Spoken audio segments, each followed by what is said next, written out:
Oui, je posais la question à propos de la confusion possible pour les élèves entre le genre des mémoires, le genre du journal, puisque effectivement, vous nous avez bien dit que c'était écrit de manière rétrospective, environ 10 ans, un peu plus de 10 ans après, mais le général présentant les faits de manière chronologique et employant souvent le présent, est-ce que les élèves n'auront pas pourront bien faire la différence entre le genre d'un journal de guerre et de mémoire de guerre?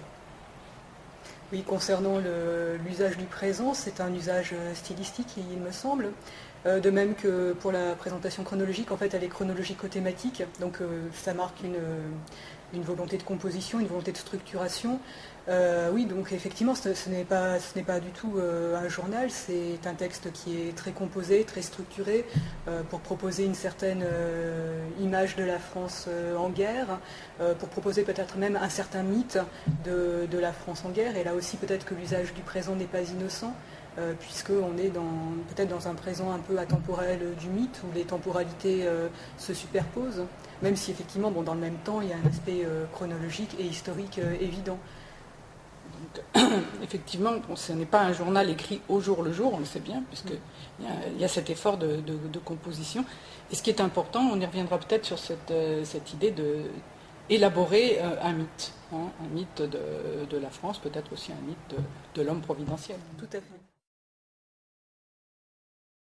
Et je me demandais s'il y a d'autres mémoires d'hommes de guerre comme avant lui. Évidemment sans remonter à César, mais par exemple dans ses contemporains, est-ce qu'on trouve chez Churchill, dans ses mémoires, la même attention aux actions militaires, proprement militaires?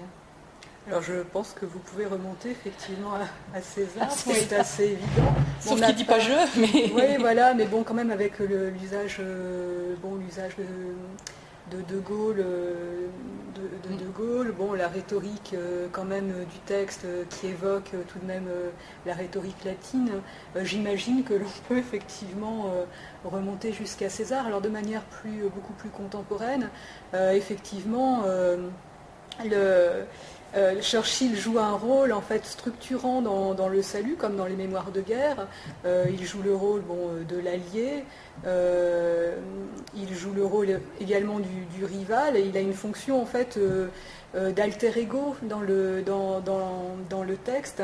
Et le fait que Churchill soit assez peu pas très présent quantitativement, mais tout de même toujours là, évoque effectivement Plutarque et sa vie des hommes célèbres qui repose toujours sur un parallèle. Donc je crois que Churchill a un rôle tout de même structurel dans le salut. Et ce que l'on peut remarquer, c'est que Churchill a écrit avant de Gaulle ses mémoires sur la Seconde Guerre mondiale.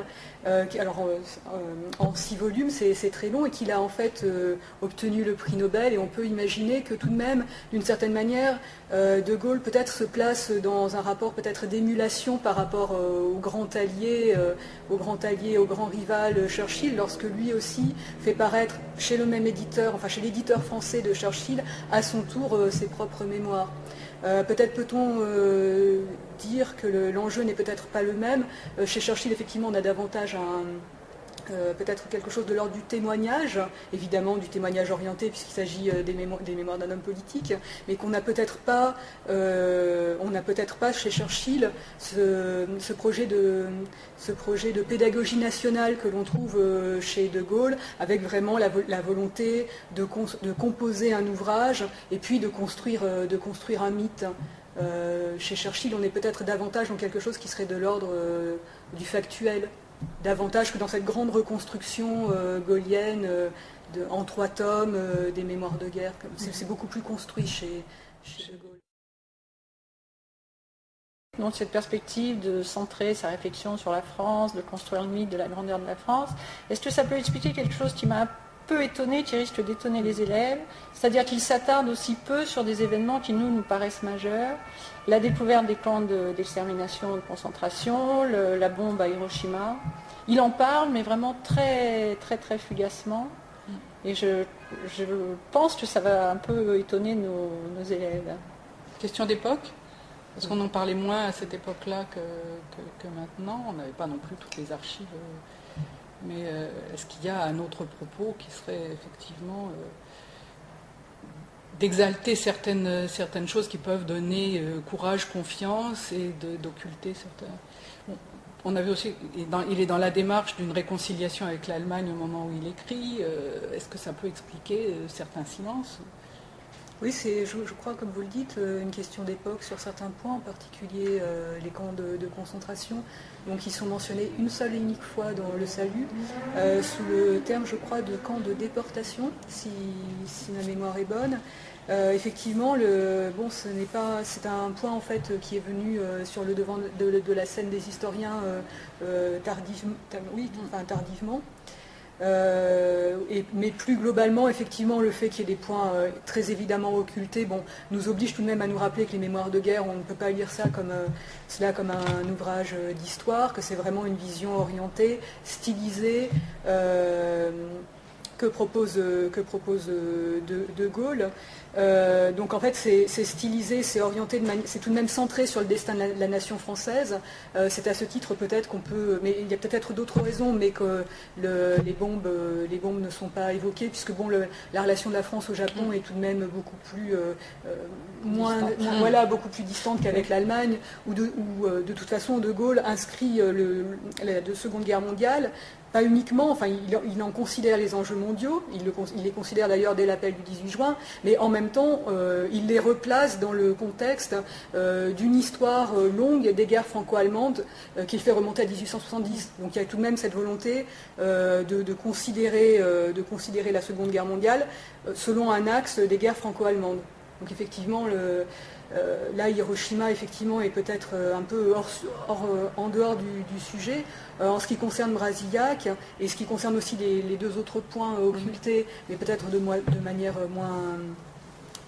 moins évidente. En ce qui concerne Brasillac, il faut rappeler ce que vous disiez, en fait, c'est que vraiment là, ce qui est construit, c'est une épopée de la France libre, considérée comme la vraie France, et que De Gaulle a tendance évidemment à occulter tout ce qui est l'ordre, alors non seulement en ce qui concerne Brasillac de la collaboration, mais même du collaborationnisme, une adhésion vraiment au projet nazi. Donc effectivement, c'est dans la logique, me semble-t-il, de son projet d'occulter en fait ce type de point historique qui n'est pas consensuel, qui détruirait la lisibilité du mythe. D'autant que De Gaulle n'a pas gracié Brasillac, ça ne va pas non plus dans le sens de l'unité. Enfin, rappelons-nous le titre du volume précédent, le refus de la grâce ne va pas dans le sens de l'unité nationale. Donc la France a des plaies, il ne faut pas mettre le doigt dessus. Oui, tout à fait. Oui, c'est occulté. Oui, c'est ça. Et si je peux me permettre peut-être de proposer une référence bibliographique, c'est assez court, c'est de Jean-Louis Crémieux-Briac, l'introduction en fait des mémoires de Charles de Gaulle dans la Pléiade. C'est vraiment très très éclairant à ce sujet, du point de vue de la construction en fait d'un mythe de la France libre assimilé à la vraie France. C'est vraiment très très éclairant. Oui, d'ailleurs, c'est ce qu'il dit dans ces 2 pages consacrées à l'épuration. Quelques enfants ont trahi, il faut les pleurer, même s'ils se sont trompés, parce qu'il reste des enfants de la France, et puis on passe à un autre sujet. Il ne s'attarde pas du tout sur la collaboration. Mais en quelque sorte, le salut, c'est la fin de l'épopée, parce que le peuple le suit encore dans les premiers chapitres, il l'acclame à la libération, et puis très vite, il sent que l'opinion publique ne le suit plus. Chaque fois qu'il s'accroche avec soit les Américains, soit les Anglais, que ce soit dans la presse ou à l'Assemblée consultative, il se fait plutôt critiquer. Donc il a très vite le sentiment qu'on a aimé en lui le sauveur, enfin le chef de guerre, et qu'on continue à suivre l'homme politique, mais qu'on ne va pas le suivre très longtemps. Qu'il y aura une faille entre le peuple et lui. Donc il y a finalement une réflexion assez amère aussi sur son rôle et sur le pouvoir. Alors c'est vrai que le titre du salut, comme vous le dites, me semblait un peu paradoxal dans la mesure où on aurait une courbe descendante avec le départ du général de Gaulle. Mais dans Départ, il y a cette prosopopée de la nature avec le fait que l'hiver va de toute manière ouvrir sur une renaissance. Donc il y a des choses qui se préparent en fait en filigrane. Et la fin de l'annexe, c'est le discours de Bayeux en fait qui lance les premières pistes pour la Ve République. Donc en fait...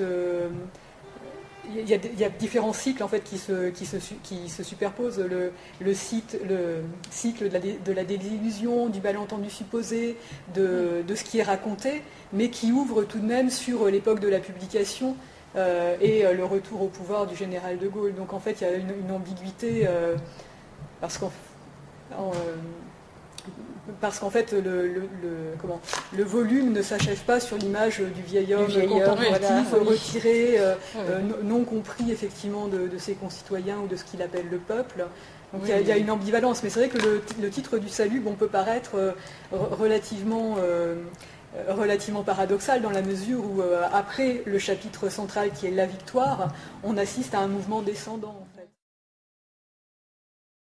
Intéressant aussi, c'est ce titre, le salut, et pas la victoire, justement, parce que ça a quand même, le salut, une connotation religieuse. Enfin bon, on sait que le général de Gaulle baignait là-dedans, que les auteurs religieux, Bossuet, Lamennais, etc., étaient dans sa formation et dans ses goûts.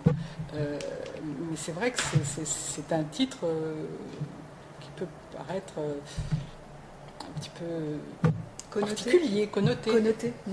Mais aussi, par rapport à la victoire, peut-être le salut donne-t-il des prolongements plus optimistes, d'une certaine façon, même si la chute, les derniers chapitres, comme vous l'avez dit, ont des titres négatifs.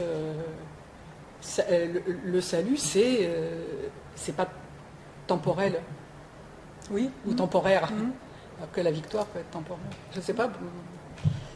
C'est intéressant ce titre, enfin, il est un petit peu intéressant, dérangeant, enfin, comme on veut. En fait, comme vous dites, oui, on n'est pas uniquement dans l'espace de la temporalité, mais on est aussi dans l'espace de l'intemporalité du mythe et du mythe chrétien, effectivement. Ce n'est pas un terme isolé, puisque je n'ai pas noté le nombre d'occurrences, mais miracle est, je crois, vraiment très récurrent dans le texte. Et effectivement, vous rappelez donc des lectures chrétiennes de Gaulle, ses convictions. On est aussi, je crois, peut-être dans une rhétorique qui est la rhétorique mystique de la Troisième République, qui est, peut-être pas tout, oui, qu'on peut retrouver aussi dans ce qui se superpose aussi à différentes autres sources pour ce terme de salut, qui effectivement n'est pas aussi factuel que le titre La victoire. Enfin là encore, je crois qu'on est plutôt dans la sphère du mythe que simplement sur la scène de l'histoire. Ce qui semble peut sembler aussi paradoxal, c'est qu'avec un titre comme le salut, le terme qui revient très souvent dans le livre, dans ce tome, c'est l'idée de destin. Qui nous ramène à la tragédie antique, mais salut, destin, c'est assez fréquent de retrouver ce mot cette vision de cycle, en fait, cette vision cyclique de la France, considérée effectivement comme ayant un destin, comme étant une personne. Ça remonte peut-être au-delà, mais c'est au moins très ancré chez Michelet, en fait. La France comme une personne, c'est encore... C'était de ces lectures incarnées aussi par Jeanne d'Arc. C'est que c'était un personnage important pour De Gaulle. De Gaulle est une sorte de Jeanne d'Arc, bien sûr. Jeanne d'Arc au masculin. Voilà.